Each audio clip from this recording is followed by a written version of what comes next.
사실 2017년 화요 집회 설교 테마는 친밀함이란 시리즈를 가지고 시작을 했습니다. 하다가 좀 흔들리기도 하고 또 이런저런 그때그때 좀 필요한 이야기들을 좀 나누다 보니까 좀 맥을 놓친 부분이 있습니다. 그래도 친밀함과 연관해서 말씀을 계속 좀 생각해 가려고 하고 있습니다. 오늘은 우리의 모든 삶과 우리 사역의 목표가 예수를 증거하는 것이 되어야 한다. 이 제목을 가지고 함께 말씀을 생각해 보려고 합니다. 모든 삶과 사역의 목표는 예수를 증거하는 것이어야 한다. 이 부분을 가지고 말씀을 생각해 보려고 합니다. 우선 세 가지로 말씀을 좀 드릴 텐데요. 첫 번째는 십자가의 복음에서만 하나님의 약속된 유업이 주어진다. 십자가의 복음에서만 하나님의 약속된 유업이 주어집니다. 저를 주목해 주시죠. 사실 제가 이렇게 메시지 준비할 때 새물교 선교의 현재 상황, 참여하는 교회들, 그리고 참여하는 분들의 영적 상태, 부산 화요 집회를 바라보시면서 하나님이 이 시간 회중들에게 주시고 싶었던 메시지들, 이런 것들을 제가 종합해서 말씀을 되게 만들어가고 있어요. 십자가 복음에만 유업이 있다, 많이 듣던 얘기잖아요. 하나님이 최근에 새물교 선교회나 또 우리 부산 화요 집회 오시는 목사님들, 또 교회들, 성도님들에게 하나님께서 정말 하시고 싶었던 얘기가 계십니다. 그것은 십자가의 복음에는 반드시 유업이 있다는 거예요. 십자가의 복음에 서서 세워지면서 주님 따라가다 보면 반드시 그 가운데는 유업이 있다는 겁니다. 참 가벼운 얘기인데 우리가 사실 소홀히 여기고 있고 나하고 상관없는 얘기로 치부할 때가 있다는 것입니다. 한번 우선 성경이 뭐라고 얘기하고 있는지 한번 좀 볼 필요가 있을 것 같아요. 갈라디아서 3장으로 좀 가보겠습니다. 좀 읽어가면서 이야기를 진행해 보죠. 갈라디아 3장 1절입니다.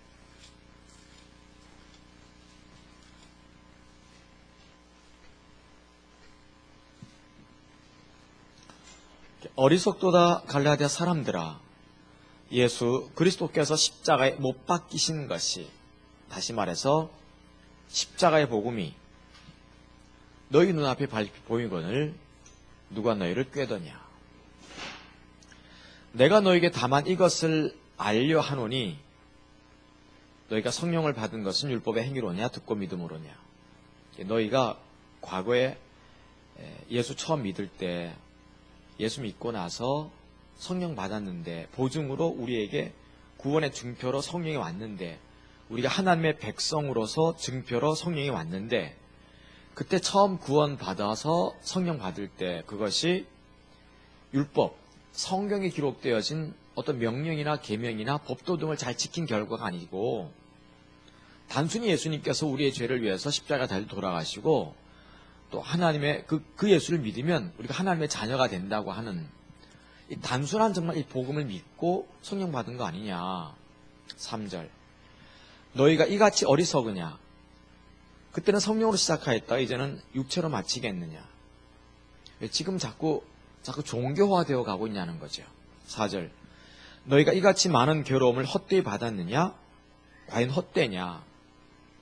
너희에게 성령을 주시고 너희 가운데서 능력을 행하시는 그분의 역사가 율법의 행위에서냐 듣고 믿음에서냐. 여기까지 하고 좀 저를 보시죠.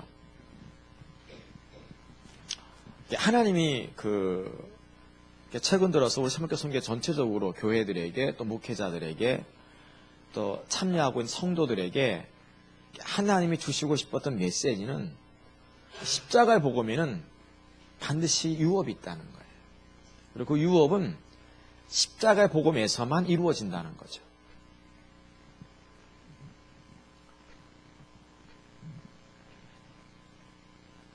하나님의 유업이라고 하는 것은 하나님께서 우리에게 이제 자녀 삼으시고 우리에게 베푸시는 하나님의 언약들을 가리키는 거예요.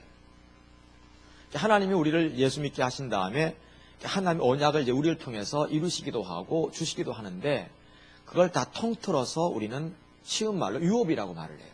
하나님의 언약들이 이루어지는 거죠. 대표적인 그 언약들이 몇 가지 있다고 늘 말씀을 드렸습니다. 가장 대표적인 언약은 하나님과의 친밀함이 열리는 거예요. 이렇게 또 얘기하면 사실 아무것도 아니에요. 하나님과 친밀함이 열린다. 이 유업의 대표적인 건데, 우리 하나님의 유업이 이루어지고 있는데, 하나님이 이제 친밀함이 열린다. 하나님과 나 사이가 이렇게 화목해졌다. 이거 우리 가볍게 여기기 쉬워요. 하나님과 친밀함이 열린다는 이 유업이라는 이 말의 의미는 하나님께서 우리와 함께 하신다는 의미입니다. 하나님과 친밀함이란 다른 말로 하나님이 나와 함께 한다는 얘기죠. 하나님이 나와 함께 한다는 그 말의 의미는 우리가 이게 말로 설명해서는 별로 의미가 없더라고요, 항상. 예를 들어서 다윗에게 하나님께서 함께 하셨어요. 다윗은 알다시피 숱한 어려움과 환난과 곤경에 처해졌던 인물이잖아요. 자기 장인어른이 자기를 죽이려고 온 군대를 일으켜서 늘 잡아 죽이려고 쫓아다녔던, 늘 피해 다니고 도망 다녔던, 어떤 때는 살기 위해서 침을 질질 흘리면서 미친 척해야만 했던, 그렇게 그 도망자 신세를 면하지 못했음에도 불구하고 성경은 항상 하나님이 다윗과 함께 하셨다고 그랬거든요. 하나님이 함께 하시는데 어떻게 되냐요? 두세 가지 역사가 나타났어요. 하나는 뭔가 하면 하나님이 다윗을 바라보시면서 하나님이 세우셨던 그 놀라운 계획들이 전부 이루어져요. 하나님이 다윗에게 부으시기 원했던 은혜라든가, 하나님이 다윗에게 부으시기 원했던 생명과 복이라든가, 하나님이 다윗을 통해서 성취하기 원했던 하나님의 놀라운 계획들이 전부 이루어집니다. 자, 친밀함이 열리고 하나님이 함께 하시니까. 그런가 하면 다윗 시대를 보시고 세웠던 놀라운 계획들이 있어요. 그것이요, 다윗의 언약을 하나님께서 세우시면서 다 이루시는 거예요. 다윗을 통해서 이스라엘의 황금기가 열리기 시작하잖아요.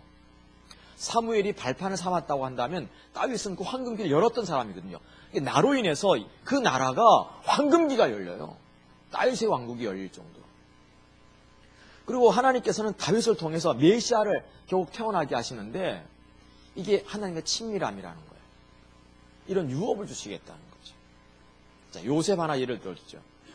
요셉 하나님과 친밀함이 열려서 하나님께서 함께 하셨거든요. 요셉에게 하나님께서 함께 하셨다는 말은 무슨 말? 요셉에게 유업이 주어졌다 이 말은 뭔가 하면 하나님 함께 하신 거거든요. 친밀함이 열린 거예요. 요셉이 알다시피 형들의 시기 질투 때문에 노예로 끌려가기도 하고 감옥에 들어가기도 하고 수많은 어려움과 공경 다 처해졌지 않습니까? 근데 성경은 감옥에 있을 때도 하나님이 요셉과 함께 하셨더라. 그분과의 친밀함이 열려 있었던 거죠. 그랬더니 하나님이 마침내 요셉을 보시고 하나님이 세우셨던 놀라운 계획들은요, 전부 이루어져요. 아멘? 그게 전부 이루어지고요, 필요할 때마다 갖가지 모든 은혜가 부어져요. 꿈을 해석하는 어떤 해몽의 능력이라든가, 맞습니까? 그를 국무총리까지 세우시는 하나님의 어떤 그를 들어 써시고 높이시는 이 모든 역사들이 전부 이루어져요. 이게 유업이라고 하는 거예요.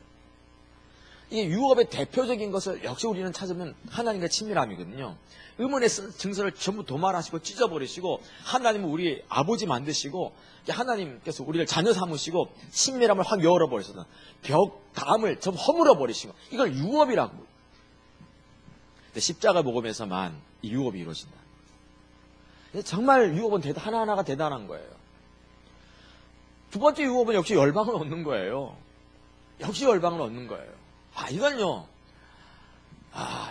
내가 오늘날 너를 낳았도다. 너는 내게 구하라. 열방을 내게 유업으로. 이게 유업 대표적인 게 열방, 세계를 얻는 거예요. 그 시대를 얻는 거죠. 그 세대를 얻는 거예요. 이건 진짜 대단한 겁니다. 아멘? 정말 대단한 거예요.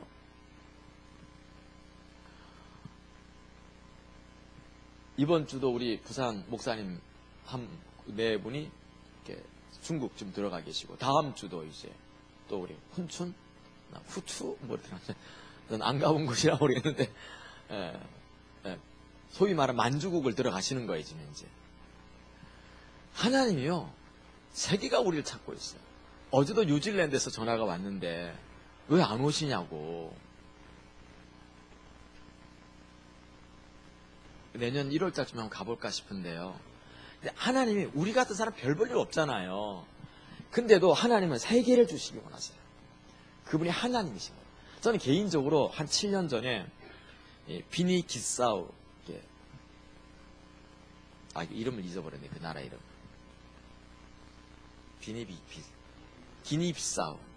기니비사우라는 나라에서 연락이 온 거죠. 선교회가 들어와 줄 수 있냐고. 이게 하나님은 실제로 우리에게 열망을 주기 원하십니다. 그분이 하나님이시라는 거죠. 그 하나님. 지금 여준 목사님 오늘 파라과이 가셨거든요.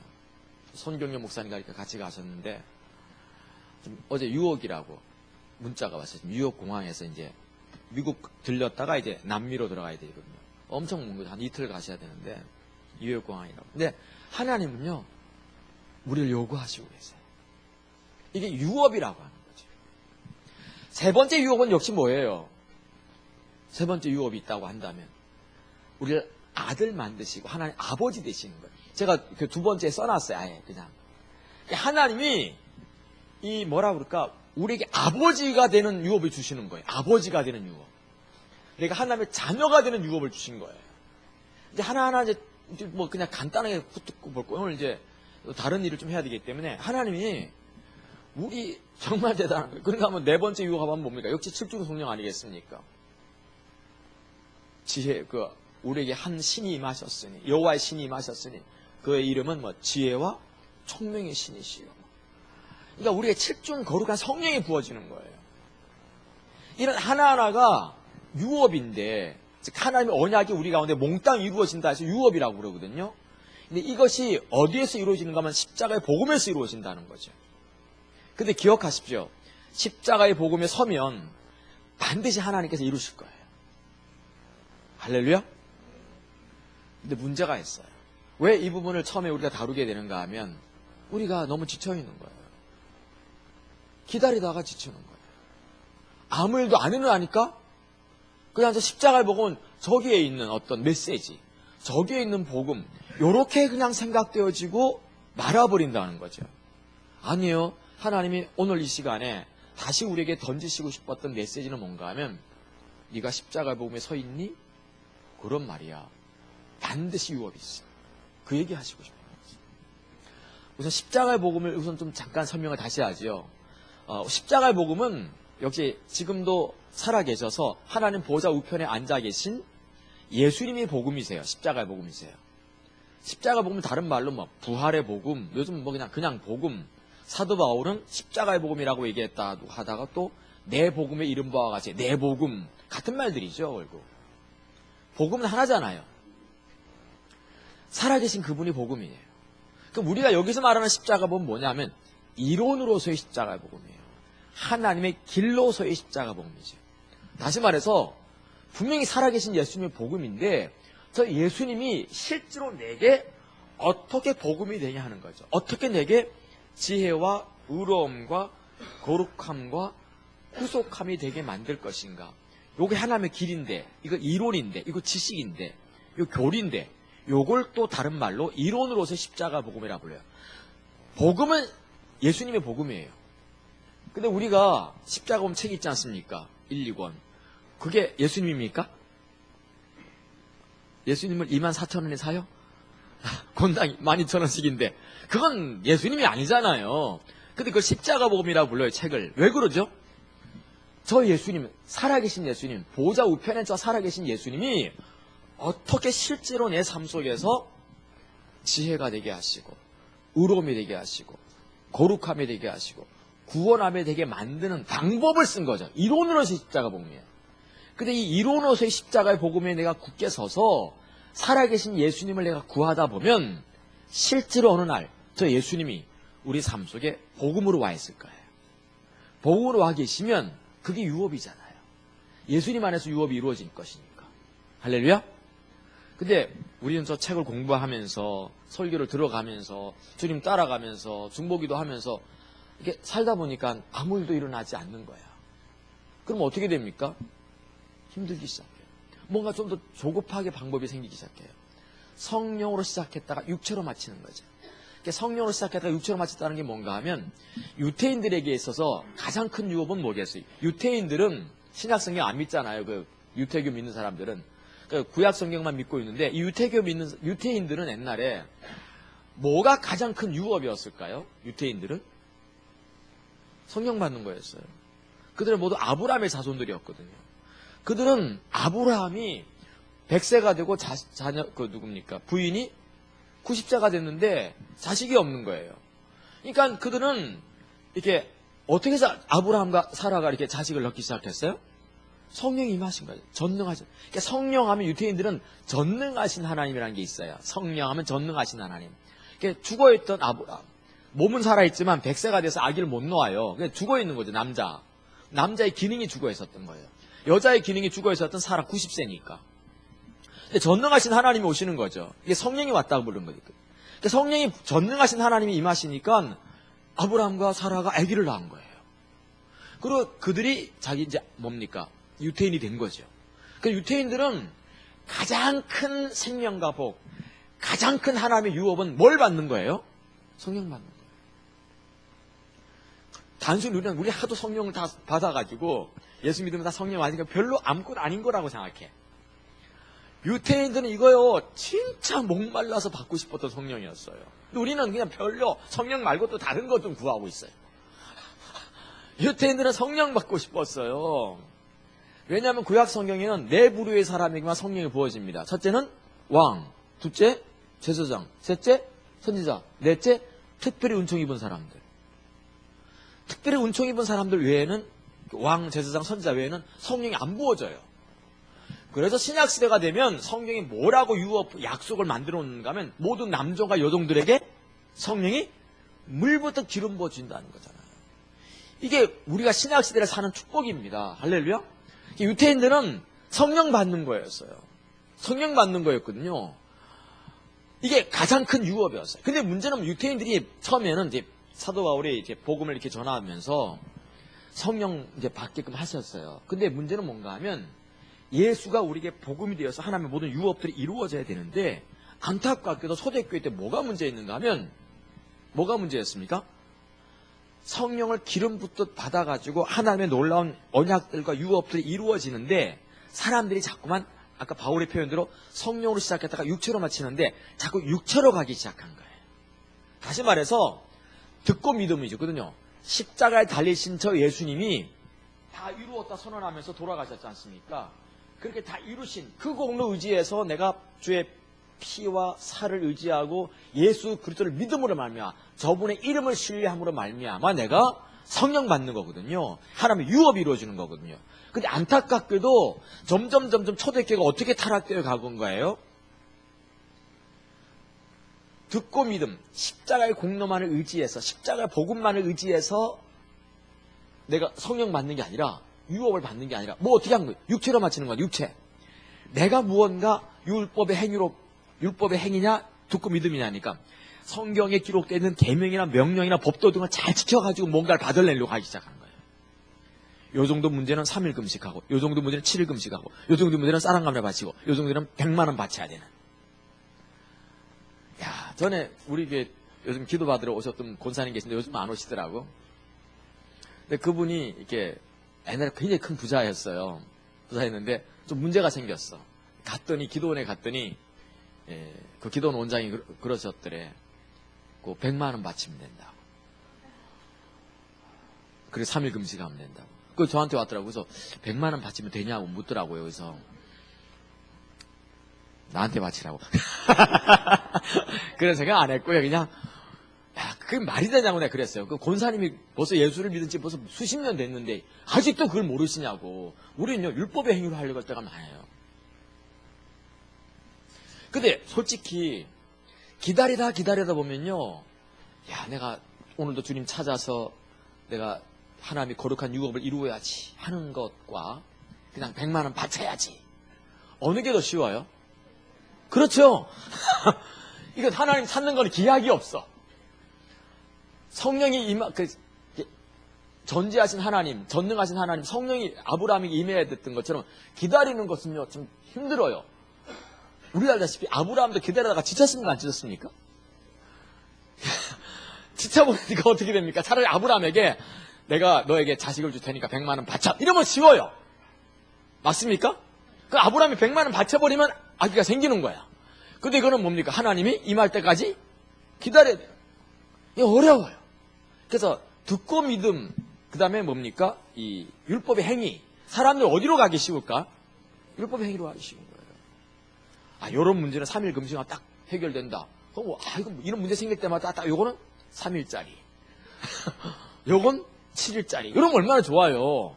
근데 하나님을 찾는 것은 이게 기약이 없는 거거든요. 그러니까 아브라함도 실패했어요. 아브라함 실패해가지고 결국 어떻게 기다리다가 뭐 아무 일도 안 일어나니까 결국 그냥 머리 돌려가지고 뭡니까? 이스마엘을 낳아버리잖아요. 이게요, 율법의 행위가 이게 아주 뭐라 그럴까? 인본주의인데 결국 이게 우리를 굉장히 매료시킵니다. 아주 매혹적이거든요, 이 율법의 행위라는 것이. 우리가 와서 복음을 듣고 주님 찾고 구하다 보면 이게 아무 일도 잘 안 일어날 때 우리는요, 머리가 다시 돌아가요. 그리고 주님 찾으면 하나님께서 임하실 거다, 임재하실 것이다, 주의 영광을 볼 것이다, 유업이 이루어진다, 십자가 복음에만 유업이 있다, 이런 얘기들이 자꾸만 이제 뭘처럼 느껴지는 겁니까? 그냥 딴 나라 얘기로 들려지는 거죠. 저쪽 사람들 얘기로 들려지고 있고, 그렇지 않아요. 십자가 복음에서는 유업이 안 되시는 것입니다. 아멘? 저는 이렇게 우리 부산 집회 몇몇 교회들 이렇게 보니까 하나님께서 이렇게 움직이고 있는 게 보여요. 그렇지. 좀 기다리면 되는데. 조금 더 기다리면 되는데. 조금만 더 근데 사람들은 지쳐버려가지고 이사 갈 준비하기 시작하고 어디 딴 데 뭐 없나 하고 뭐 은사를 구하러 다니고 뭐 좀 강력한 거 센 거 없나 뻥 가는 거 막 이런 걸 찾기 시작하는 이게 너무 안타까운 거예요. 좀 무직스럽게 바보같지만 십자가의 복음에는 반드시 유업이 이루어진다는 거 꼭 기억하시기 바랍니다. 저희 성도들도 보니까 아무 일도 일어나지 않으니까 정말 귀하게 주님 쫓아오는데 어느 날부터인가 위축되어 있는 거죠. 주눅 들어 있는 거예요. 자기도 모르게 자꾸 뒷걸음치고 있어요. 뭔가 말은 하는데도 확신이 없는. 그게 보여요. 성도들 보면서. 그래서 제가 그렇게 말하고 싶어요. 아니요. 십자가 복음에는 유업이 반드시 있습니다. 아멘? 지금 아무 내 눈에 보이지 않더라도 어떤 일도 일어나지 않는다 할지라도 여러분들 꼭 기억하세요. 십자가의 복음에는 반드시 유업이 있다. 전 그건 믿어요. 그래서 꼭 그렇게 이게 사실 요즘 제가 이 설교를 이렇게 첫 번째 썼는데 십자가 복음에는 유업, 요거를 사실 제 자신에게 먼저 하고 싶더라고요. 나도 하나님 그래요. 십자가 복음에 유업이 있어요. 다시 저도 이게 다시 되뇌이고 싶어요. 그래서 본문을 뭐라고 썼는가 하면 앞에다가 다른 거 안 쓰고 예레미야 얘가 5장 21절을 써놨는데요. 그냥 거기에 본문을 요약해서 써놨어요. 제가 우리의 날을 다시 하나님이 오늘 이 말씀 주시더라고요. 아침에 이 유인물 딱 만드는데 하나님께서 그러신 것 같아요. 너희들이 나를 새롭게 하라. 어제처럼 하지 말고 오늘 다시 십자가의 복음에는 하나님의 유업이 반드시 이루어진다는 사실을 꼭 기억하라고 말씀하시는 것 같아요. 아멘? 다만 이건 있어요. 십자가 복음에는 뭐가 있냐 하면 기다림이라는 게 있어요. 사람들마다 약간씩 표현을 달리하는데 수치의 기간이라고 하기도 하고 기다림의 시간이라기도 하고 요즘 목사님은 터널 속 기간이라 하기도 하고 하나님이 나를 약간 밟아대는 기간이라고 하기도 하고 어쨌든 이게 좀 있어요. 시간이 있어요. 그 시간 동안에 하나님께서 두 가지 하시는 거잖아요. 하나는 뭐예요? 나를 빚으시는 거죠. 내가 빚어져서 그릇이 되어야만 하나님께서 이렇게 유업을 주실 때에도 유업을 받을 수 있는 그릇이 있어야 되잖아요. 그럼 여러분이 기억할 것은요. 기다릴 때 충분히 잘 기다려 주시기 바랍니다. 그러니까 빚어질 때 충분히 빚어지세요. 아멘? 확확 밟으면 확확 빚어지시기 바랍니다. 할렐루야. 저도 엊그제 어떤 목사님이 새벽교성에 뭐 가입된 목사님도 아닌데 뭐 좀 잠깐 만나셔서 나갔는데 나를 막 그냥 모멸감을 주면서 막 뭐라고 하는 거예요. 모멸감 주는 너무 힘들더라고요. 제가. 근데 제가 이제 얘기 들으면서 그 생각이 들어요. 하나님 나를 많이 낮추시는가 보다. 내가 많이 높아져 있으니까 좀 많이 낮추시는가 보다 하고 이렇게. 그런 얘기가 조금 이렇게 뭐라고 살맛이 약간 나더라고. 근데 그날 밤에 밤 2시에 일어났는데 잠이 안 오는 거예요. 그분이 했던 말들이 막 되게 맴도는 거예요. 그래서 제가 그날 밤 일어나가지고 아까 부르던 찬양 불렀어요. 자비 뭐지? 그다음 뭐죠? 끝없으신 주 자비 영원히 할래. 그러면서 계속 이기는 거, 막 내 자신을 이겨내는 거죠. 막. 너무 나한테 막 그냥 모욕적으로 막 형사가 죄인 취조하듯이 얘기하더라고요. 만났지? 그걸 만나서 뭐 했어? 뭐 이런 식으로. 뭐 도망 훔쳤어? 막 그냥 너무 힘들더라고요, 제가. 물론 나보다 이제 나이가 많으신 분이라 이제 뭐 그런 짓인데, 네. 우리가 이렇게 보면서 우리 위축될 때 자꾸 이겨내야 돼요. 알겠죠? 부정적인 생각이 들어오고 막 그냥 들었던 상처 주는 이야기가 자꾸 떠오르고 막 이러면 그냥 두지 마시고요. 그냥 이겨내야 돼요. 막. 이겨내고 또 이겨내고 이러면서 기다림의 기간을 수치의 기간을 잘 보내실 수 있기를 축복합니다. 다니엘서가 요한계시록에 이렇게 공부하다 보면 재미있는 게 발견해요. 다니엘서를 이렇게 보면요. 알다시피 다니엘서가 기록될 때 문제가 있었어요. 유태인들한테. 어떤 문제가 있었을까요? 우선 알다시피 주전 722년에 북쪽 이스라엘이 망해요. 아수르가 쳐들어오잖아요. 그때 이스라엘 백성들 엄청 기도 많이 했습니다. 근데 망합니까? 안 망합니까? 망했어요. 남쪽 유다가 엄청 기도해도 망하니까 어떻게 기도했을까요? 엄청 기도한 거예요. 예배를 드릴 때도 정말 더 정성껏 예배 드리려고 우리가 뭐 알다시피 뭐 이디오피아라든가 인도 이런 데 가가지고 향유나 유향, 향품을 사가지고 와서 하나님께 예배를 정말 정성껏 드렸거든요. 정말 예배를 잘 드렸어요. 근데 망해요, 안 망해요? 근데 알다시피 구약시대 때는 모든 국가 간의 전쟁을 신들의 전쟁이라고 불렀어요. 어느 신이 더 세냐는 거예요. 근데 여호와라는 신이 아수르 신에게도 지고 바벨론한테도 지고 이제 끌려가는 거예요. 이제 끌려가서 10년 가고 20년 가고 30년 가다 보니까 이스라엘 사람들 머릿속에 이제 무슨 생각이 들기 시작할까요? 여호와라는 신의 힘이 별로 없나 보다. 아브라함이 믿었던 신보다도 저 바벨론의 신이 더 훨씬 더 강력한가 보다 하고 이제 뭡니까? 이스라엘 백성 사이에 무슨 이렇게 뭐라 그럴까 이렇게 얘기가 이렇게 돌기 시작했냐면 하나님을 믿는 것보다 그냥 차라리 느부갓네살 왕이 믿고 있는 저 바빌론 신을 차라리 믿는 게 더 낫겠다라고 한 거예요. 그때 다니엘이 꿈을 꾸잖아요. 머리는 뭐죠 이게? 우리 황금이고 여기는 은이고 이 뭡니까 이게 가슴은 배는 가면서 헷갈린다 내가지고 구르지고 밑에는 철이고 이게 이제 보이기 시작한 거죠. 아주 가끔 헷갈릴 때가 있어 지금 가르치다가도.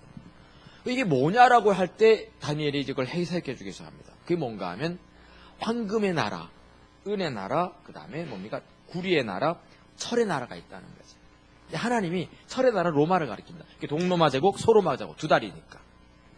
여기 바벨론, 아수, 아니다. 로마. 다시 한번. 황금의 나라가 무슨 나라예요? 바벨론이죠. 이렇게. 그러니까 하나님께서 모든 나라들의 만왕의 왕이신 걸 보여주신 거잖아요. 내가 만왕의 왕이라는 걸 보여주신 거죠. 역사를 내가 주관하고 있다. 그래서 다니엘이 그걸 보고 나서 이스라엘 백성들에게 알리기 시작한 겁니다. 하나님이 내게 신상을 보여줬는데 이 모든 것들을 하나님께서 뭐 하는 겁니까? 섭리하고 있다. 그 신상보다 더 높으신 분이 하나님이신 걸 가리키기 시작한 거죠. 역사를 주관하시는. 요한계시록에도 문제가 생겼는데 하도 초대교회가 핍박에 시달리다 보니까 이 유태인의 신보다도 여호와라는 신보다도 어느 신이 더 크게 보인 거예요? 로마의 신이 훨씬 더 크게 보인 거예요. 그래가지고 이스라엘 백성들이 뭡니까? 막 너무너무 신음하고 괴로워하다 보면서 여호와에 대한 신앙을 점점 적고 있었어요. 그때 요한계시록 기록되면서 뭐합니까? 결국 누가 승리하는 겁니까? 예수 그리스도가 마지막에 부활의 주님, 그분이 심판주로 오실 것을 우리에게 보여주고 있는 것이 요한계시록이에요. 결국 예수가 이긴다는 거죠. 우리가요, 예수 믿다 보면, 주님 따라가다 보면 이렇게 어려울 때가 있어. 기다림이 길어지고, 수치의 기간이 자꾸 길어지고 있고, 모멸감 느낄 때도 있고, 막 밟힐 때도 있고, 이 터널은 언제 끝날지 모를 것 같고, 그럴 때 기억하실 것은 반드시 기억하세요. 그래도 십자가를 먹으면서만 유업이 이루어진다는 거죠. 아멘? 여기 보시면 약간 갈라디아 사람들도 순간 기다리다가 율법의 행위로 넘어갔거든요. 근데 5절에 보시면 너에게 성령을 주시고 있고 유업을 주신다는 겁니다.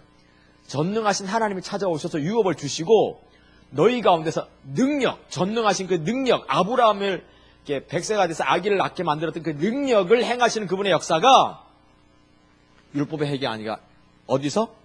듣고 믿음에서만 가능하니라. 십자가 보면서 가능하다고 얘기하면서 6절에 보니까 아브라함이 하나님을 믿었을 때 하나님이 그렇게 했다는 거죠. 아멘? 십자가를 보며 서서 하나님을 신뢰할 때 반드시 이루어집니다. 그리고 쭉 뒤로 가보시면 3장 맨 끝에 보십시오.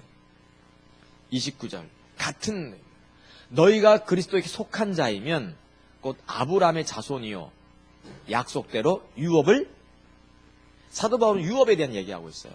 결국 유업은 어디서 이루어지냐? 듣고 믿음. 복음에서 이루어진다는 겁니다. 아멘? 우리 실망하지 맙시다. 실망이 우리 예수 믿는 사람에게 가장 큰 적입니다. 실망하지 말아야 돼요. 아멘? 포기하면 안 돼요. 또 오늘 새롭게 이 날을 시작하는 거예요. 그냥. 또 가는 거예요. 아무 일도 일어나지 않아도. 근데 하나님은 반드시 십자가 오면 유업이 주어진다고 저는 그렇게 믿는 거예요. 전 요주부 목사님 초창기부터 같이 알았잖아요. 1차 제가 컨퍼런스 때 왔었으니까. 그때 3층에서 개척교회 하셨거든. 여기 60평이니까 여기 80평이니까 요만큼밖에 안 됐어요. 교회가. 교회관도 없었어. 여기 가서 다 했었어. 야, 근데 아까 보니까 새물교 성교회까지 10,000평이래. 야, 그 생각이 딱 들면서 야, 내가 처음에 왔을 때 60평 3층에 60평이었는데 지금은 땅만 10,000평이구나. 근데 10,000평을 더 살려고 그러는구나. 하나님이 유업이 있다고 저는 그렇게 보는 거예요. 할렐루야? 저도 처음에 30평 교회 했었거든요. 이렇게 세무교수님 올 때 30평. 지금 보니까 야, 하나님이 살아계시다. 하나님은 유업을 베푸시는 분이죠.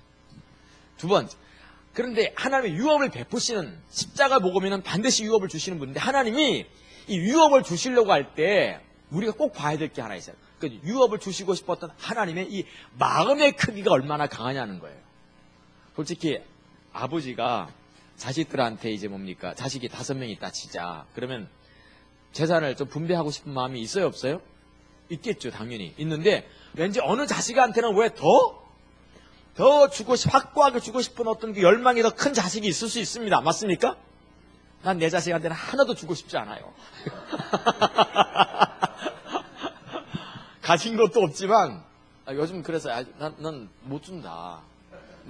가진 것도 없지만 절대 못 주니까 우리 하나님 위해서 쓰다가 갈 거니까 넌 절대로 탐도 내지 마라. 이번에 그 자동차를 사는데 한 분도 안 보태줬어요. 제가 다 옛날 같으면 내가 딱딱 긁어서라도 좀 주고 하는데 네가 사. 지가 사겠대. 좋지. 그래서 뭔가 좀 이렇게 멀어져 있는 이 느낌. 근데 하나님께서 우리에게 유업을 주시고 싶다는 이제 십자가 복음에 유업이 있으니까. 근데 얼마나 주시고 싶으냐면 하나님이 아버지가 되고 우리를 자녀 삼으시면서까지 주시고 싶어요. 유태인들이 이걸 몰랐어요. 항상 우리가 유업과 연관해서 생각해야 될 부분이 뭔가 하면 하나님이 얼마나 우리에게 유업을 주시고 싶은가 그 질투의 크기를 우리가 가늠하고 있어야 돼요. 하나님 정말 주시고 싶어 하세요. 정말 주시고 싶어요. 유태인들이 이게 있는지 몰랐는데 예수님께서 이 땅에 오셔가지고 하나님을 가리켜 아버지라고 불렀잖아요. 아버지. 제가 설교로 오늘 제가 40분만 딱 하려고 그래요. 한 15분 남았는데. 그리고 좀 이렇게 시간을 쉐어링을 좀 하게 하려고 하거든요. 근데 이제 딱 예수님께서 오셨을 때 하나님을 가리켜 뭐라고 부르는 거예요? 아버지라 불렀어요. 하나님을 아버지라고 불렀다는 것은 예수님도 누구라는 얘기입니까? 나도 하나님이라는 얘기거든요. 이게 유태인들은 못 견뎠어요. 어떻게 하나님을 향해서 뭐라고 불러? 아버지라 부르냐는 거예요. 그럼 너도 하나님이냐 했더니 예수님께서 맞다고 또 그러는 거예요. 실제로 이사야서에는 뭐라고 나와 있는가 하면 우리에게 한 아기가 낳는데 그런 영존하시는 아기가 낳는데 뭐라고 불러요? 그럼 뭐 전능하신 하나님이요? 영존하시는? 아니 아기가 낳는데 영존하시는 아버지래. 다시 말해서 하나님이 얼마나 우리를 사랑하시는데 예수님이 오시는데 그 예수님이 하나님이시잖아요. 오시는데 하나님이 인간이 되신 거예요. 이게 우리에게 유업을 주시고 싶었던 하나님의 질투의 크기라는 거예요. 유업을 생각할 때마다 우리는 기억할 것이 유업 주시는가 보다 이게 아니라 유업을 얼마나 주시고 싶으냐는 거죠. 그걸 알아야 돼요. 하나님은 정말 주시고 싶어요. 여기 보면 아버지라고 해가지고 우리의 유업을 주시고 싶었던 그 어떤 내용들 제가 좀 써놨어요. 아버지 되셔가지고요. 기도 들어주세요. 구하라. 구할 것이요. 찾으라. 찾을 것. 뭘 두드 열릴 것이냐 하면서 하물며 너희가 자식이 부모한테 뭐 떡을 달라면 돌을 줄 부모가 없는데 하물며 하나님께서 너희 기도를 안 들어주시게 반드시 들어주신다는 거죠. 아멘? 들어주세요. 혹시 지금 기도가 응답이 안 되어서 고민하시나요? 아까 우리가 중보기도 한 것처럼 기도할 때 어떻게 하는가? 하나님, 왜 내 기도는 응답이 안 되는지 그 문제의 원인을 하나님께 물어볼 필요가 있어요. 알겠죠? 하나님의 관점을 가져야 되죠. 왜 응답을 안 하시는 건지. 그 좋으신 아버지. 하나님은 주세요. 기도 반드시 응답되거든요. 너희가 내 안에 구하고 내가 너희 안에 구하면 무엇인지 원하는 대로 구하라. 그럼 내가 반드시 들어주겠다. 또 아버지 되시니까 뭐 합니까? 우리에게 뭘 부어주세요? 성령 부어주세요. 여기 성령 하니까 성령을 가볍게 여기지 말라니까. 성령은 항상 유태인들한테 무슨 생각? 성령은 뭘 가리킨다? 전능하신 하나님이라는 거죠. 아브라함에게 100세가 되어서 아기를 만드신. 항상 유태인들의 성령은 전능하신 그 하나님의 능력을 가리키는 말입니다. 그래서 너에게 성령을 주시고 능력하시는 그분의 역사가 듣고 믿음이냐 이렇게 묻거든요. 그러니까 바울도 성령하면 뭐가 딱 떠오른다고요? 능력인 거예요. 아브라함의 아기를 만드신 그 능력. 전능하의 능력을 가리켜요. 성령은 그런 분이에요. 기도를 들으시다 구하는 자에게 아버지시니까 성령의 능력을 부으실 거예요. 할렐루야. 다시 힘을 차리자는 거죠, 우리가. 아버지 되시기 때문에 우리의 필요를 또한 채워가세요.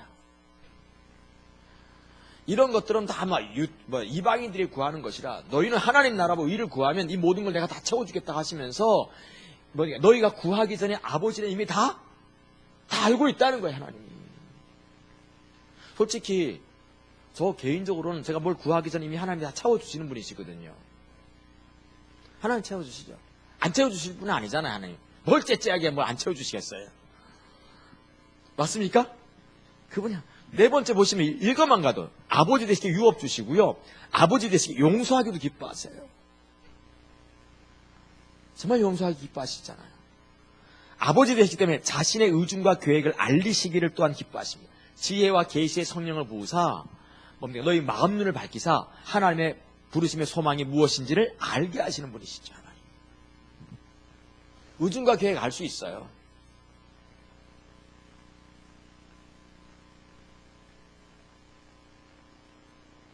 얼마 전에 그 사법고시를 합격해서 두 사람이 이제 부부인데 상담을 하고 토요일날 저에게 왔어요. 하는데 이거 굉장히 똑똑한 수재 중에 수재들이더라고. 그러니까 네 가지 해야 되는 기도사역이잖아요. 기도사역하는데 하나님께서 이 둘이 어떻게 인생을 어디로 직장을 정해서 가야 될지 그걸 가르치시는 건 아닌 거니까 제가 이제 뭐라고 상담을 해줬냐면 길을 삼기 목회자가 편해요. 하나님께서 다 할 것이니까 그랬어요.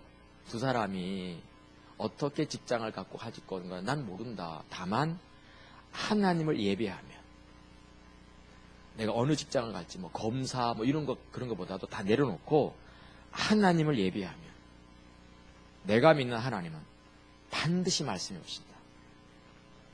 그렇게 하라고 했어요. 그랬더니 선물을 주고 가더라고요. 빵하고 뭐 우유하고 이런 거. 그렇죠. 하나님은요, 우리가 반드시 구하고 예비하고 주를 찾으면 뭐 하신다? 하나님의 의중과 계획을 반드시 알리시는 거예요. 아멘? 그건 알죠. 그건 믿어야 돼요. 7번, 아버지 되시기 때문에 자기 형상으로 우리를 변화시키기를 기뻐하십니다. 난 이게 너무 좋더라고요. 고린도후서 3장 18절에 보시면 우리가 영광을 보고 믿음으로 말하면 주님 앞에 설 때마다 하나님은 우리를 누구의 모습으로 변화시킨다? 성령으로 말미암아서 예수의 형상으로 바꿔놓으실 겁니다. 알겠죠? 절대로 내가 지금 안 변한다고 그래가지고 포기하지도 말고 나는 안 변하는가 보다 하고 절대로 위축되지도 말고 주눅들지도 말고 놓치지 말라는 거죠. 하나님은 반드시 변화시켜 놓을 거예요. 이게 하나님의 의중이라니까요. 하나님의 우리를 향한 질투의 크기랄까, 유업을 향한 아버지 하나님의 마음이에요. 8번째, 아버지 되시기 때문에 그 뜻과 목적을 이제 우리를 통해서 성취하기를 기뻐하세요. 사도 바울하고 이렇게 바나바가 신라 같은 사람들이 나중에 교회 앞에 서가지고 뭐 하는 겁니까? 하나님이 우리를 통해서 행했던 일들을 막 나눴거든요. 하나님은 우리를 통해서 하나님의 일을 하시기를 원하실 겁니다. 아까 중보 기도할 때, 영원한 컨퍼런스를 기도할 때 하나님의 마음이 확 보여져요. 영원한 컨퍼런스를 통해서 하나님이 정말 많은 일을 하시기 원하시는 것 같아요. 그 지역에. 그분이 하나님이십니다. 아멘? 그래서 우리 좀 주눅들지 말고, 제발 좀 위축되지 말고, 포기하지도 말고, 알겠죠? 하나님이 유업을 주시고 싶어요. 근데 유업은 십자가 복음에 있으면 반드시 있어요. 물론 우리 유업 바라보고 또 십자가 복음 서면 안 되죠, 당연히. 십자가 복음 그분을 알고 사랑하고 그 피로, 그 은혜만 의지해서 정말 다 이루었다 선언하셨던 그 공로만을 의지해 주님 앞에 나아가서 내 공로, 내 선한 것이 없기 때문에 내 안에는 하나님을 기쁘시게 하면 어떤 능력도 없기 때문에 그분만 신뢰하여 십자가만 의지해서 때를 따라 돕는 은혜의 보좌 앞에 가서 은혜를 구하고 서는 것, 이거요, 여기에서만 유업이 주어진다니까요. 알겠죠? 내가 하나님의 의중을 알고 분별력을 갖고 하나님의 기준 앞에 내 자신을 자꾸 세우고 내 속에는 어둠들이 드러나면 그걸 하나님 앞에 경외함으로 그걸 도려내고 한 이 시기 복음인데 이 복음에 서야 돼요. 세 번째. 자, 그렇다면 자, 보십시오. 십자가 복음에만 유업이 있고 또 십자가 복음에는 반드시 유업이 주어지는 거고, 그 다음에 하나님은 유업을 주시고 싶으신 하나님인데 그러면 가만히 있으면 되느냐? 그건 아니죠. 가만히 있으면 되는 게 아니에요. 기다림의 시간, 우리를 뭔가 다루실 때, 빚으실 때 우리가 해야 될 게 있어요. 세 번째인데 그게 뭔가 하면 우선 두 번째부터 맨 밑에 보죠. 진정한 신앙은 포도나무의 삶을 사는 가운데 예수를 증거하는 데 목표로 두고 있다는 것이. 다시 말해서 포도나무의 삶을 살면서 예수 증거하는 삶을 살아야 됩니다. 포도나무의 삶이 뭡니까? 두 가지죠. 포도나무의 삶은 하나님과 포도나무니까 포도나무가 이렇게 있으면 가지는 우리가 가지는 어떻게 해야 됩니까? 이렇게 붙어 있어야 되잖아요. 붙어 있는 거예요, 첫째. 친밀함을 유지하는 거죠. 내가 어찌하든 간에 주님 안에 거하려고 해야 돼요. 붙어 있다는 말은 주님 안에 거한다는 말인데 주님 안에 거한다는 말이 무슨 말입니까? 붙어 있는다. 포도나무 가지가 포도나무 붙어 있다는 말이 무슨 말이에요? 친밀함인데 그걸 이제 쉽게 얘기하면 붙어 있다, 주님 안에 거한다. 성경에서 주님 안에 거한다는 말은 친밀함인데 그걸 다른 말로 얘기해서 마태복음 같은 경우 뭐라고 표현하고 있죠? 복음서보다 약간 다른데 뭐라고 표현한가 하면 주님의 통치와 지배와 다스림 속에 머물러 있는 걸 말하는 거예요. 그렇게 함으로 말미암아 주님 안에 거하는 거죠. 그렇게 함으로 말미암아 주님께 붙어 있는 거예요. 알겠죠? 그걸 친밀함이라고 불러요. 그 친밀함이라는 그 단어를 다른 말로 하면 주님의 주권 앞에, 그러니까 선악과 앞에 서 있는 거예요. 선악과 따먹지 않고. 그러니까 주님의 주권과 지배와 통치와 다스림 속에 내가 머물러 있는 거죠. 철저하게 주님의 주권 안에 머무는 것. 그만큼 친밀해 주시죠. 그만큼 주님께 붙어 있는 거예요. 주님의 주권 앞에 내가 철저하게 순복하지 않으면 붙어 있더라도 덜렁덜렁 붙어 있을 수 있어요. 약간. 언제 떨어져 나갈지 몰라. 바람 휙 불면 탁 끊어질 수 있어요. 알겠죠? 무슨 말인지. 그렇게 되면 하나님이 함께 하실 거예요. 전 그분 믿거든요. 아멘? 그렇게 붙어 있으세요. 붙어 있으면 그게 포도나무 교회 삶의 그 첫 번째 부분이고 두 번째 부분이 뭔가요? 그렇게 붙어 있으면 주님이 뭐랄까? 주님의 그 의중과 의도를 보이세요. 하나님의 일하심을. 거기에 내가 동력하면 돼요. 동참하면 돼요. 알겠죠? 오늘날 교회 휴지가 떨어지는 게 보인다. 그럼 휴지 주시면 되는 거죠. 아멘? 그런 것도, 나라가 자꾸 보이면 나라를 위해서 기도하면 되는 거죠. 자, 요렇게 포도나무 삶을 살다가, 다시 말해서, 주님께 붙어 있고, 동력하는 삶을 살다가, 내가 주변 사람들한테 누구를 증거하는, 예수를 증거하는 삶을 사는 게 이게 진정한 신앙입니다. 알겠죠? 그래서 앞에 보면 예수님도 항상 뭡니까? 예수님의 모든 사역과 표적은 다 누구를 증거하는 거예요? 예수 증거하는 거예요. 물로 요한복음 2장에 물이 변해서 포도주 만든 것은 그냥 포도주 먹고 즐기라 이게 아니라 예수님이 잔치의 주인이며 예수님은 물과 같은 사람들을 변해서 뭘로 만든다? 포도주가. 아무 맹물같이 영 맛도 없는 사람들, 이런 사람들 속에 주님께서 역사하시면 뭐 하신다는 겁니까? 우리를 기쁨의 잔치로 만들어 가신다는 거예요. 우리 삶을. 잔치석상에서 물 마시고 기뻐할 사람 하나도 없어요. 포도주 마셔서 기뻐하는 거지. 그렇게 우리 인생을 즐겁게 만들어 놓으신다는 거죠. 그게 예수님을 표현한 거거든요. 그리고 요한복음 2장의 기적도 그분이 주님이신 거죠. 아멘? 오늘 우리가 그렇게 돼야 된다고 저는 보는 나옵니다. 그래서 우리는 이제 말씀을 맺을게요. 야, 40분 안에 다 끝나가죠? 이게 뭘 하려고 하는가 하면, 전에 좀 4주로, 제가 한 달에 한 번씩은 좀 이렇게 하려고 해서 4주로 나누어서 소그룹 속에서 기도 사역과 대화도 좀 이루어지고 좀 디테일하게, 좀 자세하게 사역이 이루어지도록 하는. 복음이 어떻게 지혜와 의로움과 거룩함과 구속함이 되는지 소그룹을 통해서만 가능하거든요. 예수님도 12명 가르쳤어요. 그래서 12명씩은 나누면 딱 될 것 같아요. 지금 이제. 자, 저를 마지막 갈무리 할 텐데 3가지 다시 한번 정리해 볼게요. 첫째, 십자가의 복음에는 혹시 좀 지체되는 한이 있더라도 반드시 유업이 있다는 거. 아멘? 그렇기 때문에 우린 절대로 주눅들거나 유출될 필요가 없다는 거. 포기하지도 마십시오. 다시 오늘 새날을 사시는 겁니다. 알겠습니까? 오늘 하루만큼 주님 따라가는 거예요. 다시.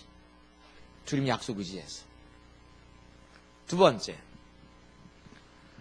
십자가 보면 유업이 있는데 과연 이것이 내게도 이루어질 수 있느냐? 이루어질 수 있어요. 하나님의 유업을 향한 그 질투의 크기를 보면 알 수 있어요. 하나님이 만드신 유업 중에 하나가 우리를 자녀 삼으시고 그분이 아버지 되시는 건데, 아버지 되신 이유는 우리를 얼마나 따뜻하고 사랑하고 유업을 이루기 원하시는지 그분의 질투의 크기를 보여주시는 단어라는 거예요. 아버지로서 모든 걸 하기 원하셨어요. 그분이. 아멘? 나라는 아버지와 달라요. 나도 아버지인데 나 하나님 아버지하고 달라. 나는 좀 빼딱해. 나는 빼딱한 아버지지만 하나님 아버지는 다르시다는 거지. 알겠죠? 세 번째, 그럼 가만히 있으면 되느냐? 아니요. 절대 가만히 있으면 안 됩니다. 내가 포도나무의 삶을 살아야 돼요. 주님께 붙어 있어야 돼요. 주님께 붙어 있으면서 나를 통해서 주님이 조금씩 일을 하셔야 돼요. 예수를 맺게 해야 돼요. 예수를 증거. 보시죠. 포도나무가 이렇게 있으면 가지가 여기 있어요. 그럼 가지에서는 뭐가 열려야 돼요? 포도가 열려야지요. 그냥 열매가 맺히면 안 되고, 포도나무가 있고 가지가 있으면 여기에 뭐가 맺힌다? 그렇죠? 포도가 맺히는 거죠. 근데 포도나무가 뭡니까? 알다시피 나는 포도나무에 너희는? 그러면 포도나무가 예수님이면 결국 가지에서 맺히는 열매, 포도는 뭐가 돼야 돼요? 예수님이 되는 거죠. 나를 통해서 예수가 증거돼야 돼요. 이 삶이 돼야 돼요. 이 삶 때문에 몸부림쳐야 되는 거죠. 예수가 나 때문에 증거 안 되는 것 때문에. 이것 때문에 예수님의 이름이 나 때문에 더럽혀지는 것, 이런 것 때문에 몸부림쳐야 되죠.